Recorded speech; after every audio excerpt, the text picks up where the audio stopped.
Buenos días, chicas. Vamos a comenzar el repaso de la primera evaluación, ¿de acuerdo? Entonces, el primer ejercicio dice, un gas se encuentra a una presión de 2,026 por 10 a la 5 pascales y una temperatura de 300,16 Kelvin. Ocupa un volumen de 2.500 centímetros cúbicos. Si, manteniendo la temperatura constante, se comprime hasta un volumen de 9,5 por 10 a la menos 4 metros cúbicos, ¿qué presión ejercerá sobre el recipiente? Justifica tu respuesta indicando la ley en la que te has basado para el cálculo. Bueno, de acuerdo. Tenemos que comenzar diciendo que se trata de un gas ideal, ¿vale? Estudiamos un gas ideal. Que un gas sea ideal significa que su presión, temperatura y volumen responde a esta ecuación.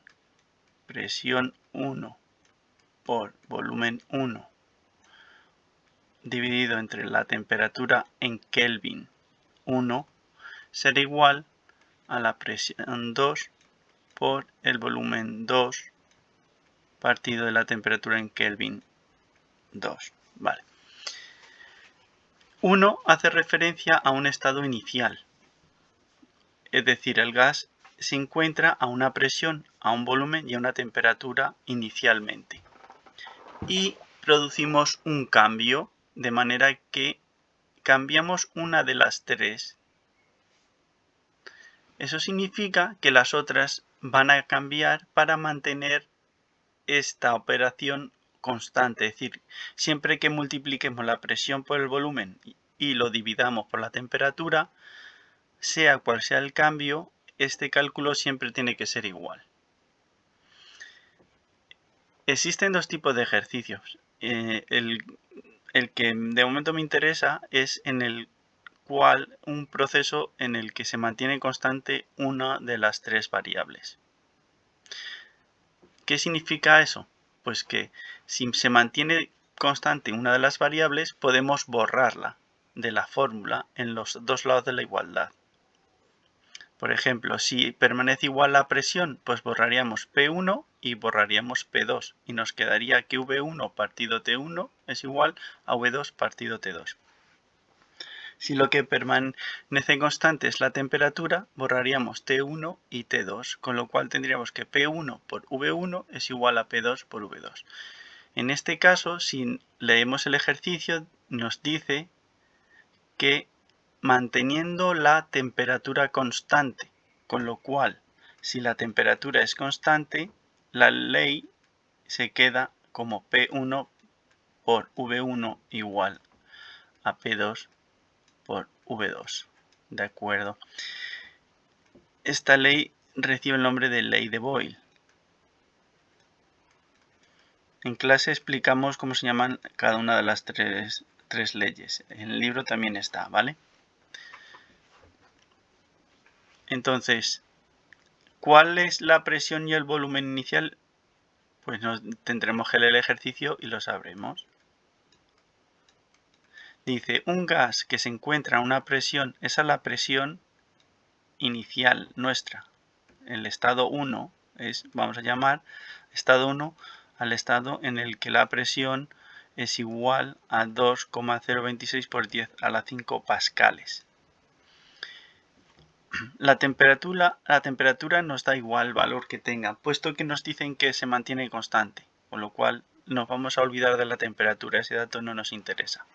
Nos interesa el volumen inicial, que nos dicen que es 2.500 centímetros cúbicos. ¿Vale? Y ahora nos interesa saber la situación final. De la situación final nos van a dar un dato y el otro es el que vamos a calcular, ¿vale? Entonces, si seguimos leyendo, dice, sí, manteniendo la temperatura constante, se comprime hasta un volumen, ¿vale? Nos van a dar el volumen 2, con lo cual tendremos que calcular la presión 2. ¿Vale? ¿Qué presión ejercerá? Exacto, esto es lo que nos están preguntando. Para resolver esto, tenemos que tener en cuenta dos cosas. Primero, las unidades. La unidad a la que tiene que estar la presión o a la que tiene que estar el volumen es indiferente, puede ser cualquier unidad. La única cuestión que tenemos que tener en la mente es que P1 y P2 tienen que estar en la misma unidad, V1 y V2 tienen que estar en la misma unidad, pero P1 y P2, siendo la misma unidad, pueden tener atmósferas o pascales o bares o la unidad que quieran de presión, ¿vale? Eso significa que si nos dan dos presiones tenemos que asegurarnos de que son la misma, convertir a la misma unidad. En este caso nos han dado dos unidades de volumen en diferente unidad, centímetros cúbicos y metros cúbicos. Pues tenemos que pasar las dos unidades a la misma. Podemos elegir centímetros cúbicos o metros cúbicos según os interese o os resulte más fácil a vosotros. La presión 2 no nos la han dado, pero la vamos a obtener en pascales, puesto que la presión 1 está en pascales. Si en la ecuación apareciera la temperatura siempre tiene que estar en Kelvin. Ese dato siempre tiene que estar en Kelvin. Es la única cuestión en la que tenéis que tener cuidado con las unidades. ¿De acuerdo? Lo segundo que tenéis que tener en cuenta es que esto es una ecuación química, una ecuación matemática. Entonces, si queremos despejar, en este caso P2, lo que vamos a hacer es que el V2 que multiplica va a pasar al otro lado dividiendo, con lo cual nos va a quedar que P2 es igual a P1 por V1 dividido entre V2. ¿De acuerdo? El V2 que multiplica a la derecha pasa dividiendo a la izquierda. Yo le he dado la ecuación, le he dado la vuelta. Lo de la derecha lo he puesto en la izquierda y lo de la izquierda en la derecha, ¿vale? Para que sea más fácil, pero no pasa nada. Si pasamos, por ejemplo, los metros cúbicos a centímetros cúbicos, si os acordáis de la escalera, de metros cúbicos, bueno, hay otro método que os lo voy a explicar aquí y luego lo borro, ¿vale? Bueno, no, espera, lo voy a explicar. Voy a añadir una asta y os lo voy a explicar. Vale. Metros, bueno, no, cúbicos, ¿de acuerdo? Tenemos decímetros cúbicos, centímetros cúbicos, ¿vale?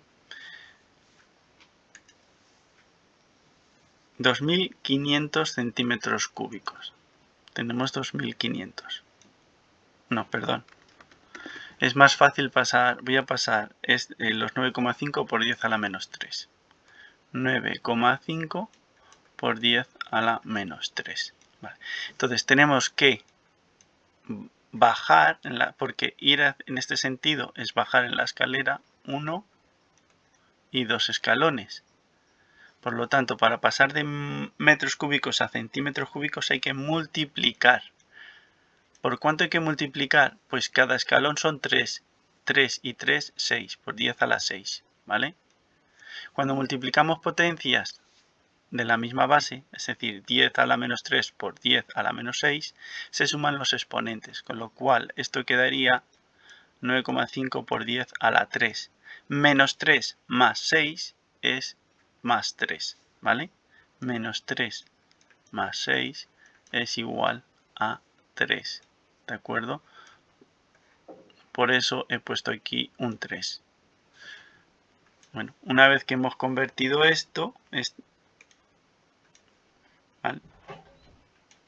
Quedaría 9,5 por 10 a la 3 centímetros cúbicos. Sustituyo en la ecuación y despejo y ya está. Y no habría más problemas. 2,026 por 10 a la 5 pascales por 2500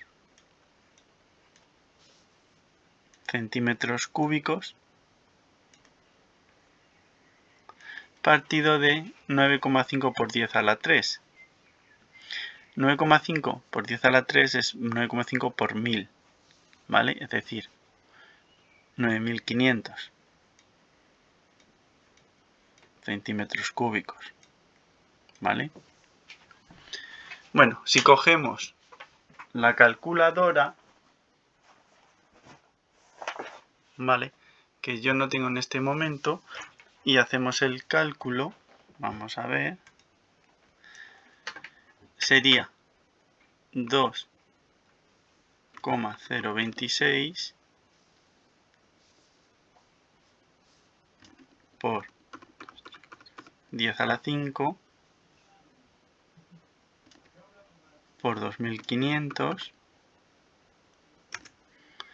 y dividido entre 9500.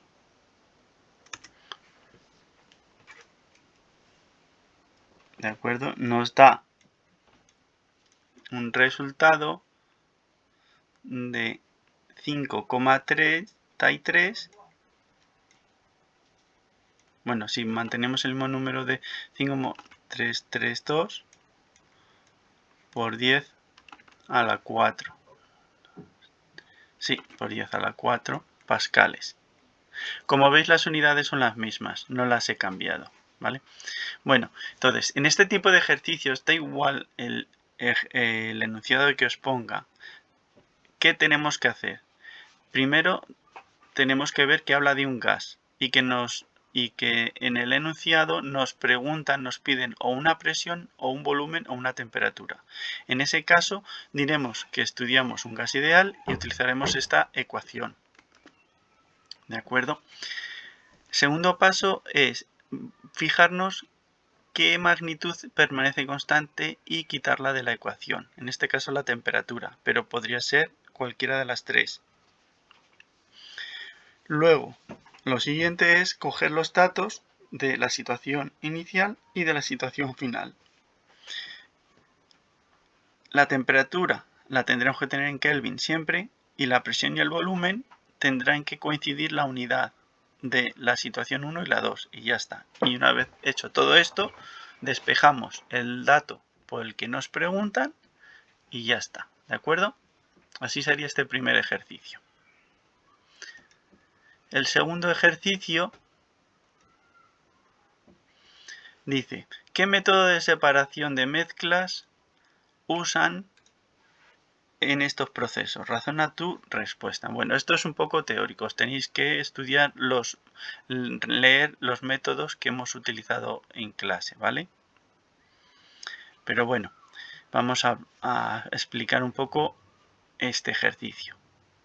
La extracción de sal en las salinas. Bueno, en las salinas lo que hacen es coger agua del mar, la dejan en una gran extensión llana y dejan que el sol vaya calentando y produzca la evaporación. El método se llama evaporación, ¿vale? ¿Por qué utilizan este método? Porque es muy barato. Quiero decir, es simplemente dejar al sol y ya está. Y no tienes que gastar electricidad ni energía, ¿vale? Simplemente con la energía que llega del sol, que es gratis para todo el mundo, pues hace que el agua pase de estado líquido a estado de vapor, va a la atmósfera y se queda el sólido, los sólidos, que son las sales. Ya está. Simplemente lo ponen al sol y lo recogen y ya está. Este método se llama evaporación y sirve para separar un sólido que está disuelto en un líquido, ¿vale? Segundo, dice, la eliminación de partículas en el aceite usado. Bueno,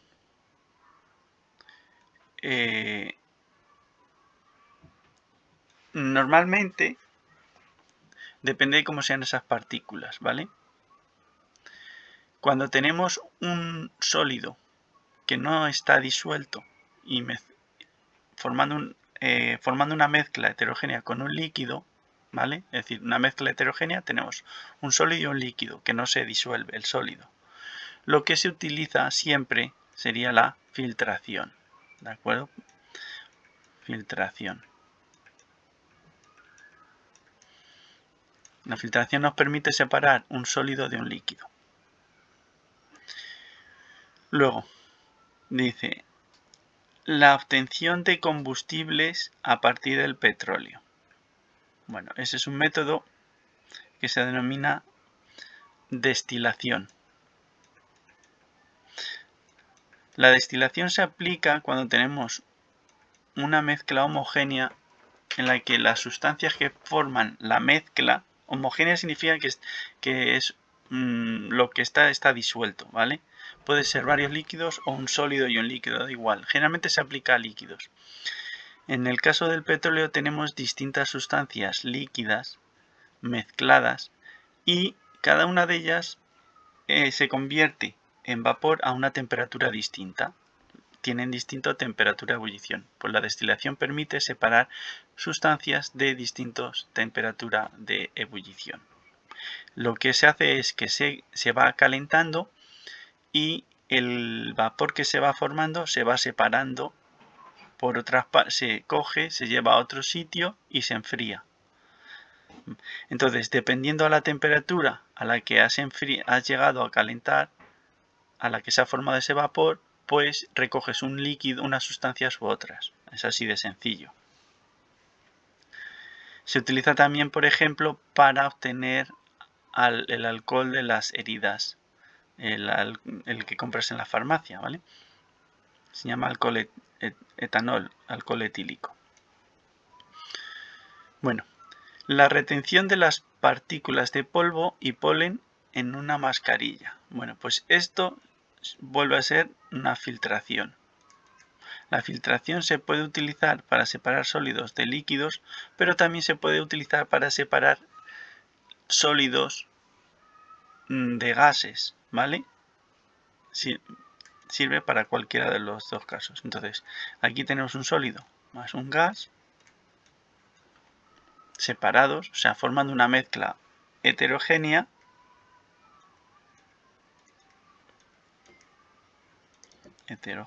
¿Vale? En el otro caso de la filtración tendríamos un sólido más un líquido, sigue siendo la mezcla heterogénea. En el caso de la evaporación tenemos un sólido y un líquido también, pero esta vez la mezcla es homogénea, es decir, no se distinguen, es una disolución, ¿vale? Y la destilación tenemos varios líquidos formando una mezcla homogénea también. Bueno, pues estos serían unos ejemplos de los que podríamos ver. Miraros lo que hemos dado en clase porque puede salir estos o puede salir otro, ¿vale? Hemos dado poquitos métodos, ¿de acuerdo? Siguiente ejercicio. Dice, para cada grupo de sustancia, elemento, compuesto, mezcla homogénea y mezcla heterogénea, responde. Vale, entonces vamos a ver, tenemos... Existen las sustancias puras, ¿vale? Las sustancias puras se pueden, si se juntan, si hay varias sustancias puras, hablamos de una mezcla. Si solo hay una sustancia pura, hablamos de sustancia pura, lógicamente. Dentro de las sustancias puras existen dos tipos, que son los elementos. Los elementos son los que aparecen en la tabla periódica.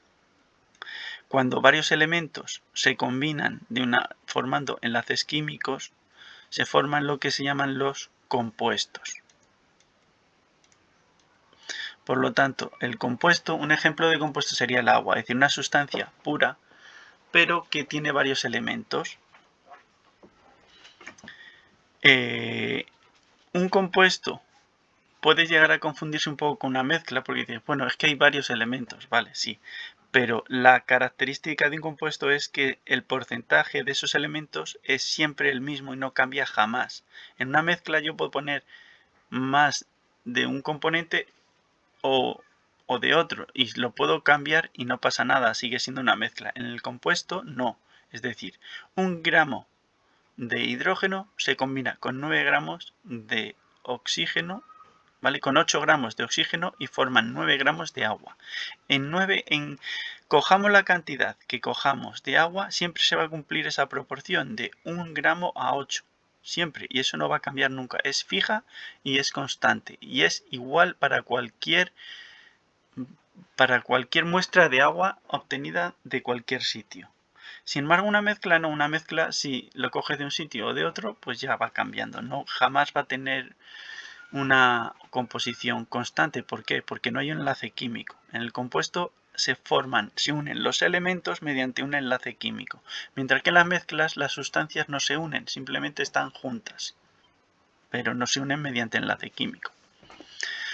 Lo que sí puede pasar es que una mezcla tenga un aspecto homogéneo, es decir, que a simple vista no distingas las sustancias puras, o puede tener un aspecto heterogéneo. ¿Vale? Es decir, en el aspecto heterogéneo sí distingues las sustancias puras. Bueno, pues vamos a ir contestando a los siguientes apartados. Apartado A. Son iguales sus partículas constituyentes. En el caso de los elementos son todas iguales, ¿vale?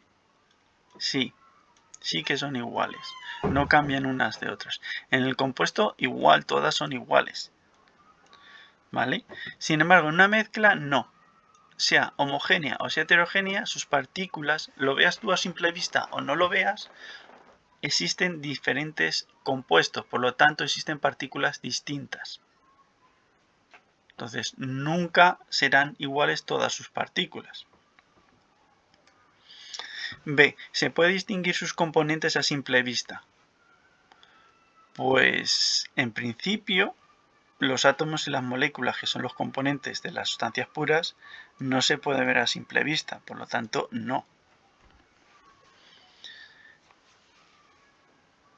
Aparte que a simple vista solo hay una sustancia, con lo cual no se puede distinguir un componente de otro. Cuando solo tienes uno, no se puede distinguir de sí mismo, ¿vale?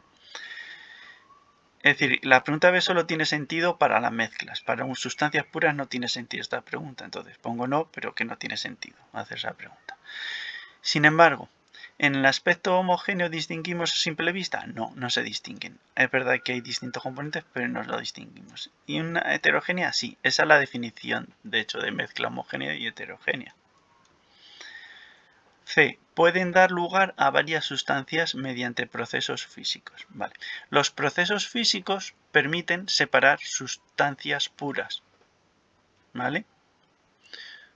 Los procesos físicos separan sustancias puras. ¿Vale? Mientras que los procesos químicos son capaces de separar los elementos de un compuesto.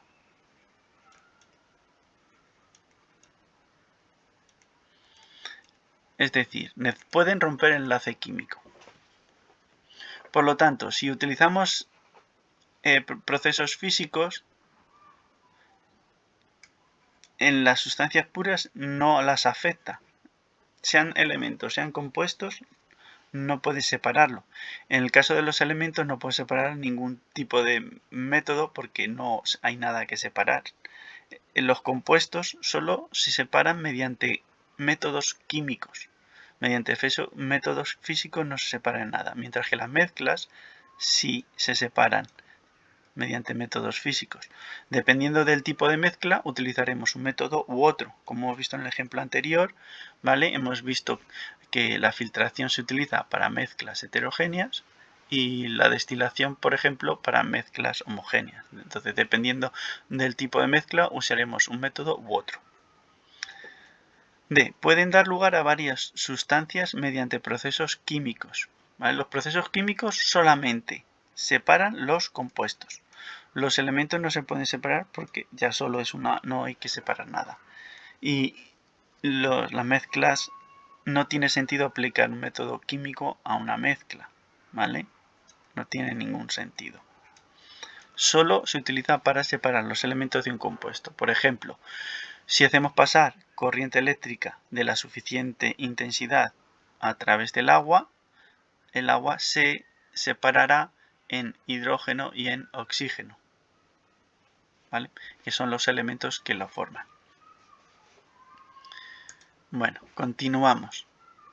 Siguiente ejercicio. Dice, el níquel tiene una densidad de 8,90 gramos centímetros cúbicos. Vale. Densidad es igual a masa partido de volumen. Bueno, podéis utilizar lo del triángulo como queráis o podéis aprender esta fórmula y despejar, ¿vale?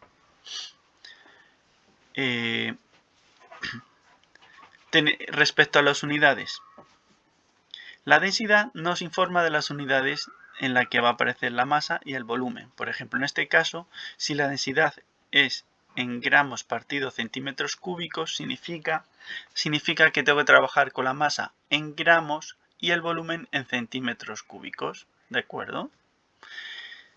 Vamos a empezar por el apartado A. Dice, ¿qué masa tiene? ¿Vale? De momento ya nos han dicho que quieren saber la masa. La masa no la sabemos.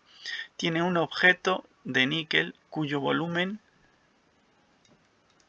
es de 38,5 centímetros cúbicos. Sabiendo que la densidad del níquel es 8,90 gramos centímetros cúbicos. De momento vemos que el volumen tiene las unidades correctas porque coincide en los centímetros cúbicos del volumen con los centímetros cúbicos que aparecen en la densidad. Como nos piden la masa, lo que voy a hacer es despejar la masa de esta fórmula. ¿Cómo? Pues el volumen que está dividiendo pasa al otro lado multiplicando. Entonces queda la densidad por el volumen es igual a la masa. Tengo que multiplicar volumen por densidad para obtener la masa. ¿Cuál es el volumen? Pues 38,5 centímetros cúbicos los tengo que multiplicar por 8,90 gramos partido centímetros cúbicos. Como veis, los centímetros cúbicos desaparecen porque están multiplicando y están dividiendo. Y el resultado lo tenemos en gramos. Entonces, ahora si cogemos la calculadora, ¿de acuerdo? Multiplicaríamos 38,5 por 8,90 y, perdón, lo multipliqué mal, a ver, es 38,5 por 8,90. Nos da 342,65 gramos. 342,65 gramos. ¿Vale? Entonces, da igual que nos pidan la masa, que nos pidan el volumen o nos pidan la densidad. Lo que tenemos que hacer es utilizar esta fórmula, la de la densidad, y despejar el dato que nos interesa. Si nos pidieran la densidad, no habría que despejar nada. Simplemente nos darían la masa y el volumen, sustituimos, dividimos la masa entre el volumen y ya está. Pero si nos piden la masa o el volumen, hay que despejarlo. El segundo método, como ya os expliqué en clase, es el del triángulo, para sacar las tres fórmulas. Da igual, cualquiera de los métodos es el mismo, llega al mismo resultado. Dice B, ¿cuál es el volumen de una esfera de níquel de masa 0,045 kilogramos? Como veis nos han dado la masa, que es 0,045 kilogramos. Y seguimos conociendo la densidad, de acuerdo, que es 8,90 gramos centímetros cúbicos. Nos están preguntando por el volumen. Entonces, en este caso, para despejar el volumen, se hacen dos pasos. El volumen que está dividiendo pasa al otro lado multiplicando, ¿vale? Quedaría volumen por densidad igual a masa.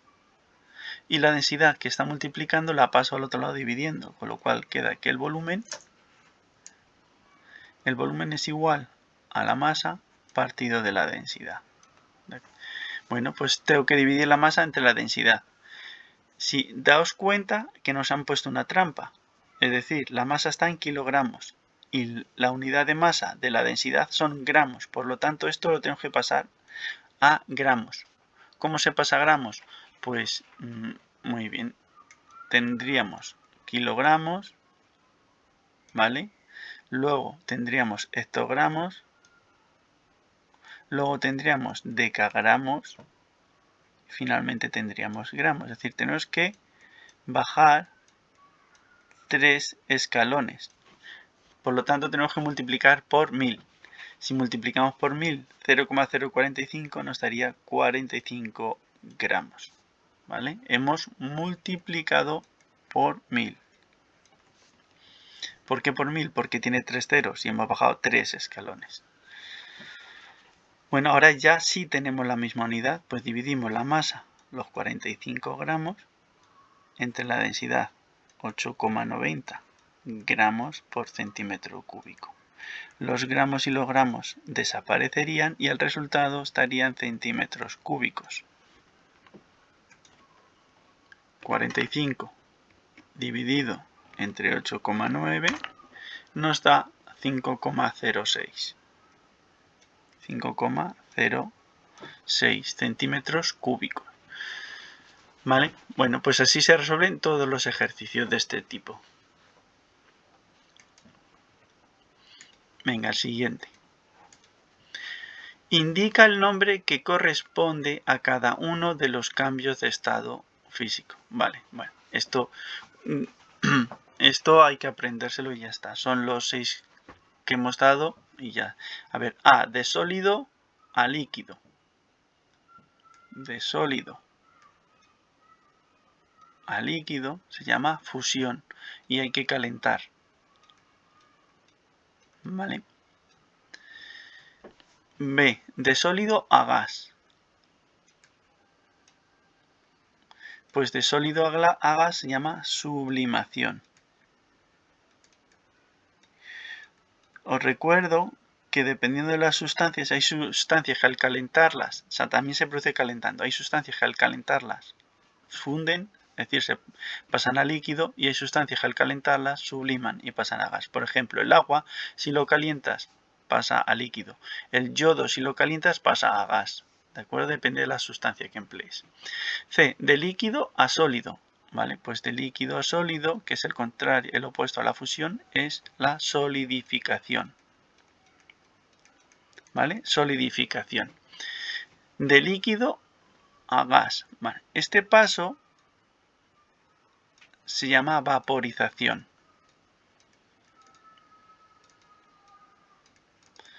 ¿Vale? Cuando se produce a una temperatura, la palabra vaporización sirve para siempre. Si decimos ebullición, también nos valdría. ¿Vale? La ebullición es el proceso de líquido a gas que se produce a una temperatura dada o fija, ¿vale? Es el caso es lo que pasa cuando calentamos agua para hacer unos espaguetis. Hasta que no llega a 100 grados, el agua no empieza a hervir, ¿vale?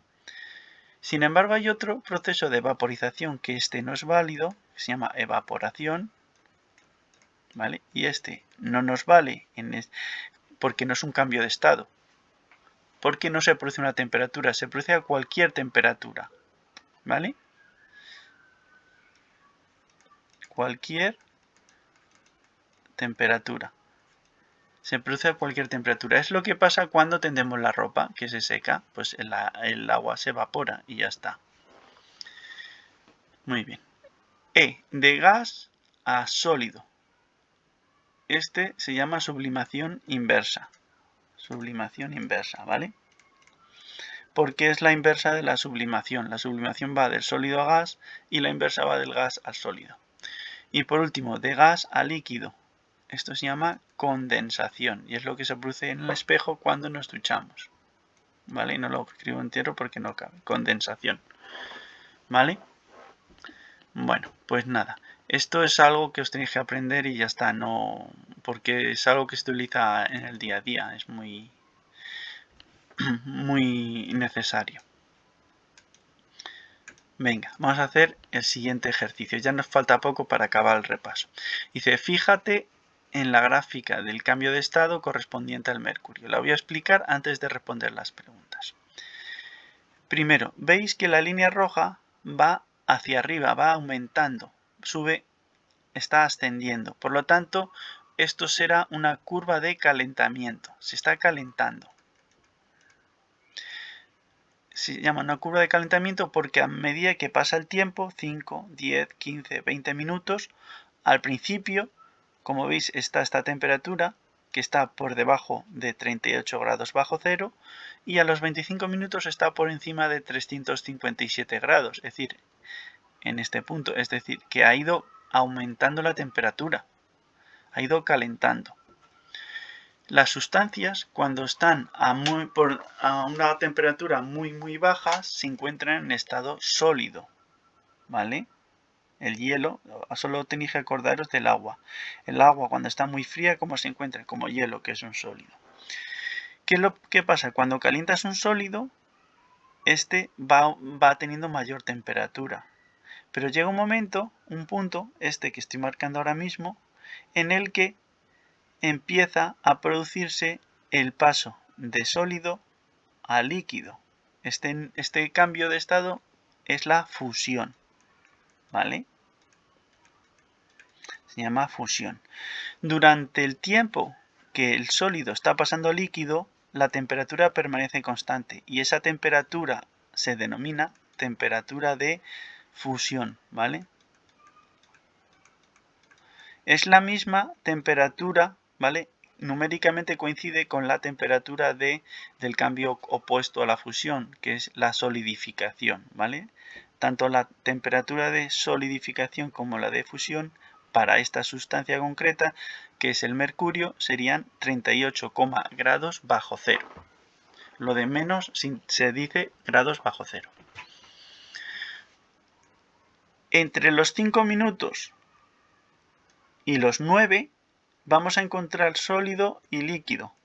Antes de los 5 minutos solo vamos a encontrar sólido. Y después de los 9 minutos vamos a encontrar líquido, ¿vale? Entre medias de 5 y 9 minutos va a haber un sólido que cada vez va a haber menos sólido. Este sólido va a ir fundiéndose y se va a ir reduciendo hasta que desaparezca. Desaparecerá a los 9 minutos. A los 9 minutos ya solo tendremos líquido. Y este líquido va a seguir calentándose hasta que llegue a otra temperatura característica. En el caso del mercurio es 357 grados centígrados. Esta temperatura se denomina como temperatura de ebullición, ¿vale? Y la temperatura de ebullición lo que dice es a la temperatura a la que el líquido se está convirtiendo en gas. En el caso de esta curva, ¿vale? Se produce más o menos a los 16 minutos. Entre 9 minutos y 16 minutos solo vamos a tener líquido, pero desde los 16 minutos, ¿vale?, hasta los 23 minutos nos vamos a encontrar que hay líquido y gas. Hay de los dos. El líquido se está convirtiendo en gas, cada vez hay menos líquido, ¿vale? Pero entre medias nos encontramos los dos. Y este cambio, como hemos dicho, se llama ebullición. Y aquí no nos vale que digamos evaporación, porque se está produciendo a la temperatura característica y es fija, con lo cual no nos vale la evaporación. La evaporación se produce a todas las temperaturas y además va cambiando. Durante la evaporación la temperatura cambia, lo que no sucede con la ebullición. En la ebullición la temperatura de la sustancia permanece constante, ¿vale? Una vez que ya solo tenemos gas, ¿vale?, a partir de ese momento, por encima de los 23 minutos, por encima de 357 grados, el mercurio será un gas, ¿vale? Entonces, si nos dicen la temperatura a la que se encuentra el mercurio, podremos decir en qué estado se encuentra.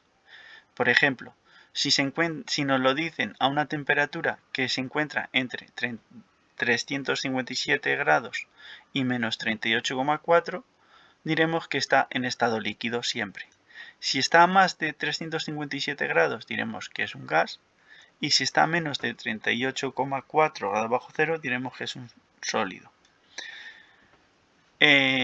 No es lógico que nos pregunten por la temperatura exacta de ebullición o de fusión, porque en estas temperaturas no se encuentra a un estado concreto y depende del minuto, con lo cual, como si no nos dicen en qué instante, no podríamos saber responder a esa pregunta. Lo más que podríamos decir es que en la ebullición puede estar en estado líquido y gaseoso, y a la temperatura de fusión puede estar en sólido y líquido, ¿vale? Pero son situaciones en las que no está muy bien preguntar. Bueno, vamos a responder a la pregunta. ¿Cuáles son los puntos de fusión y de ebullición? Pues el punto de fusión o temperatura de fusión es menos 38,4 grados centígrados, ¿vale? Y el punto de ebullición sería 357 grados centígrados. El de fusión es la temperatura en la que encontramos la primera recta horizontal, el primer tramo horizontal. O sea, el tramo horizontal más bajo en una curva de calentamiento corresponde a la temperatura de fusión. Y el tramo horizontal más alto corresponde a la temperatura de ebullición, ¿vale? ¿En qué estado se encontrará el mercurio a una temperatura de 360 grados? Pues simplemente nos tenemos que preguntar en qué tramo está, ¿vale? Si como 360 es mayor de 357, entonces la respuesta es gas. Se encuentra en estado gaseoso porque está a una temperatura superior a la del punto de ebullición, ¿vale? Temperatura superior al punto de ebullición. Si se encuentra entre medias es un líquido y si se encuentra por debajo del punto de fusión es un sólido. Muy bien. Y la C, si enfriamos el mercurio hasta una temperatura de 35 grados bajo cero, ¿vale? ¿En qué estado se encontrará? Bueno, pues menos 35 grados, ¿vale? Es mayor que el punto de fusión, puesto que el punto de fusión es menos 38,4, ¿vale? Menos 35 es más grande, ¿vale? Para los números negativos es más grande el que tenga número más pequeño. Pero es más pequeño que 357, ¿vale? Es decir, más pequeño que el punto de ebullición. Por lo tanto, estará en estado líquido, ¿vale? Esto se ve muy bien en una recta, como la representáis en matemáticas. 38,4, ¿vale? Menos 38,4 estaría a la izquierda del 0 y el 357 estaría a la derecha del 0. Bueno, entonces, entre medias, aquí siempre va a estar líquido. A partir de aquí va a estar gas, y por debajo de aquí estará en estado sólido. Entonces, 360 está aquí, 360. Por eso hemos dicho que es gas. Y menos 35 se encuentra aquí, por lo tanto está en líquido, ¿vale? Aunque nos pongan distintas sustancias con distintas temperaturas de fusión y ebullición y nos puedan preguntar por cualquier temperatura, lo que tenéis que saber es simplemente en qué intervalo de la recta se encuentra y en función de dónde, si está entre medias, líquido, si está a la derecha, gas, si está a la izquierda, sólido, y ya está, ¿vale? Es así de sencillo este ejercicio. Venga, seguimos. Dice, ¿por qué un sólido tiene forma fija y definida y un líquido no? Bueno, esto tiene que ver con la teoría cinética. Entonces, sólidos, líquidos y gases. Tenemos la idea es un poco sencilla, ¿vale? No vamos a ir a explicarlo en un plan muy difícil. Tenéis que saber que las sustancias están formadas por partículas que pueden ser átomos o moléculas. Y estos átomos o moléculas se unen mediante unas fuerzas que llaman fuerzas de cohesión o de atracción, ¿vale? Fuerzas de atracción. Las fuerzas de atracción dependen de la temperatura, ¿vale? Cuanto mayor sea la temperatura, menor es la fuerza de atracción. O sea, a medida que la temperatura es más pequeña, es menor, la fuerza de atracción es mayor. Es decir, van al revés. Temperatura y atracción. Por lo tanto, ¿cuándo vamos a tener un sólido? Cuando las fuerzas de atracción sean muy grandes, ¿vale? Fuerzas de atracción muy grandes. Y tengamos temperaturas pequeñas. O sea, cuando hay una baja temperatura muy pequeña, la fuerza de atracción será grande y las partículas estarán muy unidas. Si están muy unidas, ¿qué significa? Que tienen forma fija, ¿vale? Y están tan juntas que tampoco se pueden comprimir. A medida que la temperatura aumenta, ¿vale? Temperaturas intermedias, las fuerzas de atracción serán intermedias, ¿vale? En este caso, las fuerzas de atracción serán lo suficientemente grandes como para permitir que las partículas estén juntas, pero no podrán impedir que se muevan, con lo cual en un líquido la forma del líquido cambia. ¿Por qué? Porque sus partículas no están fijas. ¿De acuerdo? Si las partículas se mueven, la forma de la sustancia cambia. Siguen siendo, no se pueden comprimir tampoco porque están muy juntas. Si no hay espacio entre las partículas, no las puedes juntar más. Si la temperatura es alta, las fuerzas de atracción son pequeñas y entonces las partículas ya sí son capaces de separarse y tienen un movimiento libre, que es el caso del gas. ¿Vale? En el gas, las partículas están muy separadas y están moviéndose como entonces. ¿Por qué un sólido tiene forma fija y definida y un líquido no? Pues debido a las fuerzas de atracción, ¿vale? Un sólido tiene fuerzas de atracción muy fuertes que impiden que las partículas se puedan mover y esto hace que tenga forma fija. Un líquido tiene fuerzas de atracción menores que no son capaces de sujetar a las partículas que se pueden mover y por tanto cambia su forma. Entonces, la forma de que una sustancia tenga forma fija o no lo tenga depende de que sus partículas se puedan mover. Y sus partículas se podrán mover si las fuerzas de atracción no son fuertes. En el apartado B dice, ¿por qué un líquido no se puede comprimir y un gas sí? Vale. Lo de comprimir tiene que ver con que las partículas estén juntas o separadas. Las partículas permanecen juntas con fuerzas de atracción altas o intermedias, ¿vale? Que es el caso de sólidos y líquidos. Por lo tanto, tanto sólidos como líquidos no se pueden comprimir porque las fuerzas son lo suficientemente fuertes intensas como para que no se separen las partículas. Solo si las fuerzas de atracción son muy débiles, que es el caso del gas, las partículas se separan. Una vez que las partículas están separadas, es fácil, mediante una fuerza, juntarlas, que es lo que recibe el nombre de comprimir. Por eso, un gas se puede comprimir y un líquido no. ¿De acuerdo? Bueno, pues esto sería el resumen que tenéis que saber. Y este ya es el último ejercicio y con este acabamos el repaso de la primera evaluación. Dice, calcula la concentración de estas disoluciones en porcentajes en masa. Vale, os recuerdo cómo se calcula el porcentaje en masa. El porcentaje en masa va a ser igual a la masa de soluto partido de la masa total por 100. Ya está.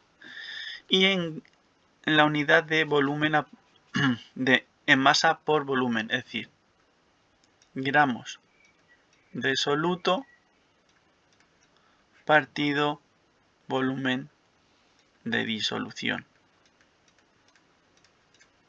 ¿Vale? Normalmente utilizamos la letra C para esta unidad. Bueno, pues ya está. Nos dan la masa de soluto, la masa de disolvente y el volumen de disolución. Con lo cual, para esta primera disolución tendríamos que el porcentaje en masa es igual a la masa de soluto, 10 gramos, partido La masa total es la suma de los dos, es decir, 10 más 490 gramos multiplicado por 100.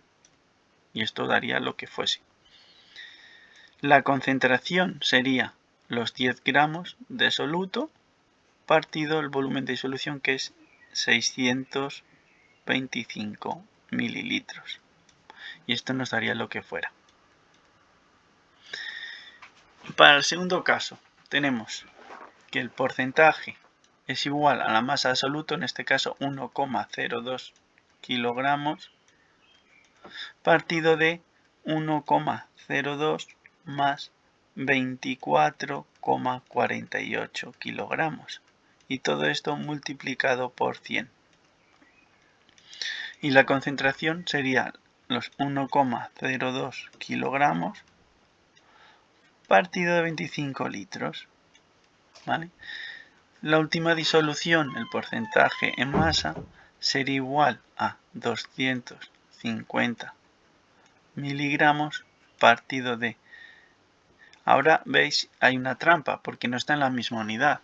Entonces tengo que pasarlo todo a miligramos. Entonces serían 250 más... Para pasar de gramos a miligramos hay que multiplicar por 1000, es decir, 2250. Todo esto miligramos multiplicado por 100. Y la concentración sería 250 miligramos partido de 2 decilitros.